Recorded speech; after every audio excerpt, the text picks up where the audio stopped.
आजच आदर्श live news चॅनलला subscribe करा आणि बेल आयकॉन अवश्य दाबा.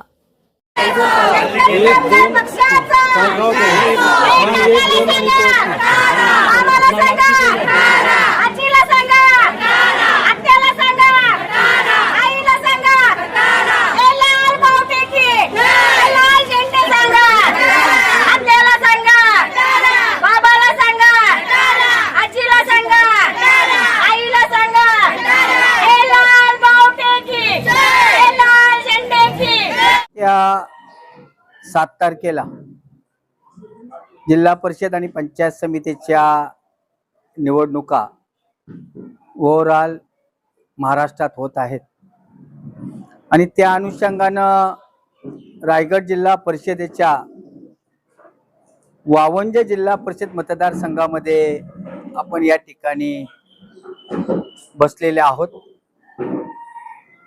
वावंजे जिल्हा परिषद मतदारसंघाच्या बाबतीत सांगायचं झालं तर वावंजे जिल्हा परिषद मतदारसंघ हा शेतकरी कामगार पक्ष आणि आघाडीचा बालेकिल्ला राहिलेला आहे. या मतदारसंघाचा इतिहास भूगोल वेगळा आहे. आमदार बाळाराम पाटील साहेब यांनी या मतदारसंघाचं नेतृत्व केलंय. तेही जिल्हा परिषदचे अध्यक्ष या ठिकाणी होऊन गेले. या ठिकाणी योगिता पारधी यांनी या मतदारसंघाचं नेतृत्व केलंय. तेही जिल्हा परिषदच्या अध्यक्षा या ठिकाणी होऊन गेलेल्या आहेत. अरविंद म्हात्रे हेही या मतदारसंघातनं निवडून गेलेत. त्यांनीही जिल्हा परिषदचं अध्यक्षपद भूषवलेलं आहे. आणि अनंतराव पाटील आमच्या गाववाले वलभचे आहेत. त्यांनी या मतदारसंघाचं नेतृत्व केलं. तेही जिल्हा परिषदचं नेतृत्व त्यांनी केलेलं आहे. आणि त्याच्यामुळं या वावंजा जिल्हा परिषदेमध्ये यावं, कार्यकर्त्यांना विनंती करावी अशातली परिस्थिती नाहीये. त्यांची पूर्वीपासूनच तात्यांच्या पासून असणारी एक बांधिलकी या घराण्यामध्ये आहेत. आणि हा मतदारसंघ हा तात्यांची निगडीत जोडला गेला असल्या कारणानं या ठिकाणी आम्ही या वेळेला जिल्हा परिषदेसाठी लता नंदराज म्हात्रे आणि पंचायत समितीला पराग भोपी यांना आपण निवडणुकीला उभे केलेले आहेत.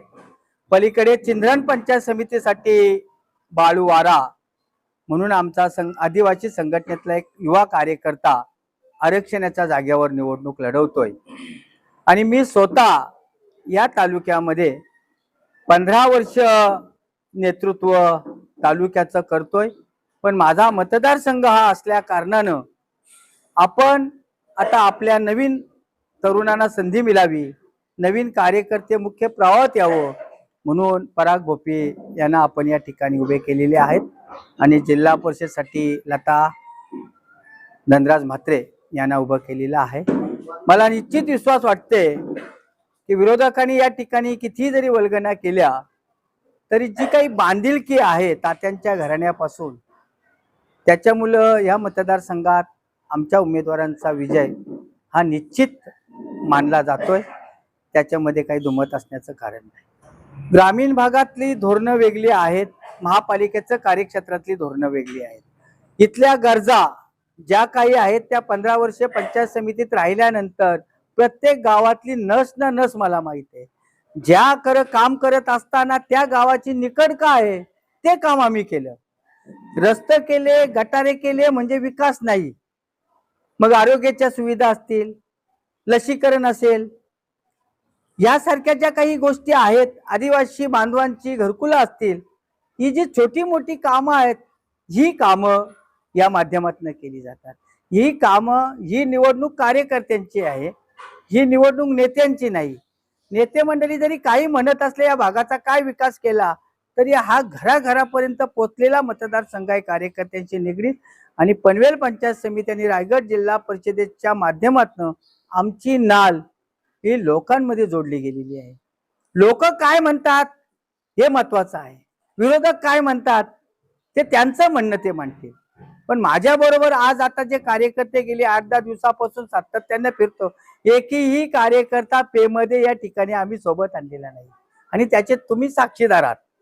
त्याच्यामुळे विरोधाकडे न जाता आपल्याला काय पाहिजे, आम्ही काय करावं, आम्ही आमच्या कार्यकर्त्यांची गावासाठी काय केलं पाहिजे ते धोरण आम्ही केलेलं आहे असं आम्हाला वाटतंय. या ठिकाणी विरोधक ते त्यांचं काम करतच राहणार आहे. मी फक्त माझ्या उमेदवारांना विनंती केली की बाबांनो, प्रत्येकानं घरोघरी जाऊन भेटा, कुणाला तुम्ही संधी देऊ नका की उमेदवार आमच्याकडे पोचलेत नाहीत म्हणून. ते गेली 8 दिवसापासून आम्ही सातत्यानं आपलं ज्यावेळी 28 तारखेला फॉर्म भरले तेव्हा आपल्याला निशाणी मिळाली. तोपर्यंत आपल्याकडे विधानसभेला आम्ही शेट्टीच्या निवडणुकीत शेट्टी लढवली होती, तर त्या आपल्या कार्यकर्त्यांनी खटारा ही निशाणी घरोघरी पोहोचवण्यात आपण यशस्वी झालोय. आमची निशाणी आतापर्यंत जी पोचलंय ती निशाणीमध्ये आम्हाला निश्चित विश्वास वाटतंय की ज्यांच्याकडे आम्ही गेलो त्यांच्या फेस रिडिंगवरनं आम्ही निश्चित यशस्वी होऊ हा आश्वास वाटते आम्हाला वाटतो. रायगड जिल्हा प्रभाग क्रमांक 1 रायगड जिल्ह्यामधील नितलस या गावी आपण आज आहे. खऱ्या अर्थाने आपण रायगड जिल्हा परिषदेसाठी लता धनराज म्हात्रे आणि पंचायत समितीसाठी पराग कचरू भोपी हे 2 उमेदवार आपण येथे रिंगणात उतरवलेले आहेत. आज आम्ही सकाळपासून दत्तगुरूंचं दर्शन घेऊन आम्ही आज इथल्या प्रचाराला सुरुवात केली. आज आम्ही सर्व लोकांपर्यंत पोहोचण्याचा जो आमचा मानस आहे, आज आम्ही दिवसाभरात संपूर्ण गावाभरात पोचू, लोकांचं दर्शन घेऊन लोकांना विनंती करून त्यांचं मन वळवण्याचं काम आम्ही करू. कारण की हा जो भाग आहे नितलस भाग, इथे शेकापचं नेहमीच वर्चस्व राहिलेलं आहे आणि महाविकास आघाडीचे वतीने आज लढत असताना महाविकास आघाडीचे सर्वच कार्यकर्ते आज आमच्या बरोबर आहेत. त्याच्यामुळं नितलस या गावी आम्हाला नाही वाटत की आम्ही कुठं कमी पडू. हे याविषयी मी कालच बोललेलो आहे. परवा आमची जी रॅली झाली मोरब्या भागामध्ये, तिथं आमच्या गाडीला स्टिकर लावला. त्यानंतर आम्ही त्यांना विचारणा केली असं त्या लोकांनी सांगितलं की आम्ही जी माणसं आणलेली आहेत ती भाड्याने आणलेली आहेत आणि त्यांच्याकडून हे काम चुकून झालेलं आहे आणि त्या विषयावर आम्ही त्यांना काही बोललो नाही. आम्ही तो विषय तिथं बंद केलेला आहे. मी नाही म्हणत आहे काही टीका आहे, त्यांनी तिथं सांगितलं का कमल चिखलात बोलतं, तर तुमचा चिखल तुमच्या गावातच ठेवा, आमच्याकडे यायची गरज नाही ना. खरं तर जिल्हा परिषद आणि पंचायत समितीच्या अधिकृत उमेदवारांचा प्रचार दौरा आज सुरू आहे. गेल्या अनेक दिवसांपासून हा प्रचार दौरा सातत्यानं सुरू असताना प्रत्येक गावातून प्रत्येक घरातून DB भाई आणि परागदादा भोपी यांच्याच नावाची चर्चा आहे. आपण जर या विभागाची पूर्णपणे जर अभ्यास केलात आणि पॉलिटिकली जर आपण याचं एक चांगल्या पद्धतीने जर आपण अभ्यासाच्या दृष्टिकोनातून आपण जर पाहिलं तर निश्चितपणानं साहेब परागदादा भोपी आणि लता DB भाई म्हात्रे या जास्तीच्या मताधिक्याने निवडून आल्याशिवाय राहणार नाही असं चित्र आज या ठिकाणी आपल्याला दिसतंय. आणि मी जाणीवपूर्वक माध्यमांशी बोलत असताना या ठिकाणी सांगितलं पाहिजे की मी स्वतः विवेक भोपी कुठल्याही राजकीय पक्षामध्ये सक्रिय नसताना सुद्धा, पण आज जर या नितळस गावची परिस्थिती जर आपण पाहिली तर परागदादा भोपी हे माझे मोठे बंधू आहेत आणि नितळस गाव हे माझे मामा परिवार असल्या कारणानं विरोधामध्ये असणारी ही माझी नात्यानी मामी आहे. पण तरी सुद्धा माझा भाऊ संघर्षामध्ये असताना भावाच्या सोबत खंबीरपणे राहिलं पाहिजे याकरता मी आज परागदादा भोपी यांच्या सोबत आहे. किंबहुना आमचे DB भाई सुद्धा आमचे चांगले नातेसंबंध असताना त्यांच्याही सोबत आम्ही ठामपणे आहोत. निश्चितपणानं आमचं संपूर्ण कुटुंब किंबहुना गावातील आज आपण परिसराचा अभ्यास करत असताना पाहिलं तर गावातून सुद्धा परागदादा भोपी आणि DB भाई म्हात्रे यांच्याच नावाचा एक चांगल्या पद्धतीने चर्चा असताना आपल्याला पाहायला मिळते. निश्चित तो त्यांचा अभ्यास आहे, त्यांच्या अभ्यासानुसार त्यांनी त्या पद्धतीनं भाष्य केलं असेल. परंतु आज जर परागदादा भोपी किंबहुना DB भाई यांचं जर आपण कार्य पाहिलं तर गेल्या 20 वर्षापासून ते राजकीय पक्षामध्ये समाजकारण करतायत. अशा पद्धतीचं काम आहे आणि मी निश्चितपणानं आपल्याला या ठिकाणी सांगितलं पाहिजे की त्यांनी त्या पद्धतीचं भाष्य केलंय, परंतु परागदादा भोपी आणि DB भाईंचं काम बोलतं आणि निश्चितपणानं लोक विकासाला मत देणार आहेत, कामाला मत देणार आहेत.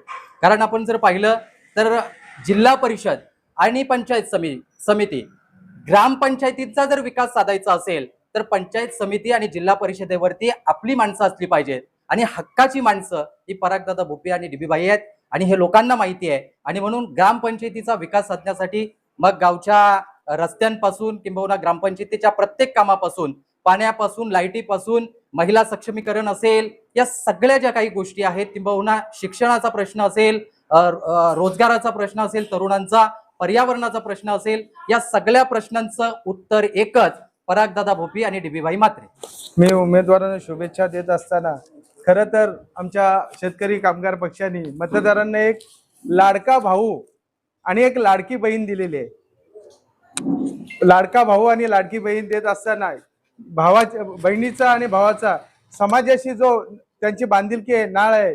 आता पराग भाऊ आपले आहेत, त्यांचा प्रशासकीय आमदार बाळाराम पाटील साहेबांच्या बरोबर 20 वर्ष काम करत असताना त्यांचा प्रशासकीय अभ्यास हा चांगल्या तऱ्हेने असल्या कारणाने गोरगरीब जनतेचा चांगल्यात चांगला ते काम करू शकतात. आणि आमचे लता म्हात्रे यांचे डीबी म्हात्रे यांची समाजाशी बांधिलकी अगदी छोट्यातल्या छोट्या परिवारापासून तर मोठ्यातल्या मोठ्या लोकांशी त्यांचा चांगला संपर्क असल्या कारणाने त्यांचा विजय हा निश्चितच आहे.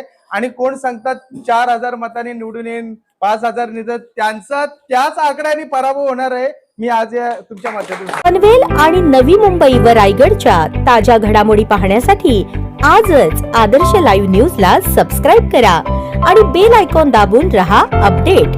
न्यूज व लाईव्ह साठी संपर्क करा 9619 880095 आणि 9653 119523.